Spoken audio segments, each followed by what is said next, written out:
அதுக்காக தானே வந்தாங்க. அந்த பாரியாள மலரை கையிலே பிடித்துக் கொண்டு பம்பை உடுக்கு யோசோடு இந்த அம்மா எப்படி ஆடி வருகின்றார். சடை குழுங்க முடி சுழுங்க கண்ணி அம்மா தாயே, கண்ணி அம்மா தாயே, சாய்ந்தாடி வாராளம்மா கண்ணி அம்மா தாயே.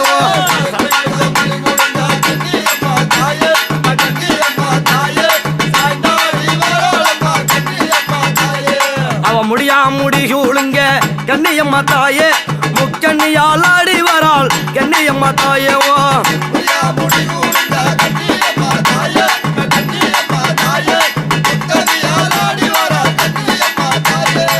அக்கினி பொறிபறக்க சப்தமேகங்களும் கிடுகிடு வென்றதுர சாம்பிராணி வாழை வீச துமாணிக்கமணி அற்றமது கிடுகிடுன்னு ஊர்க்கமது கோபமுனே ஐயனார் காவலுக்கும் வீரபத்திரன் காவலுக்கும் முருகப்பெருமான் காவலுக்கும் படை சூழ கைலாயம் தேடி வராள் கண்ணியம்மா தாயே, கண்ணியம்மா தாயே.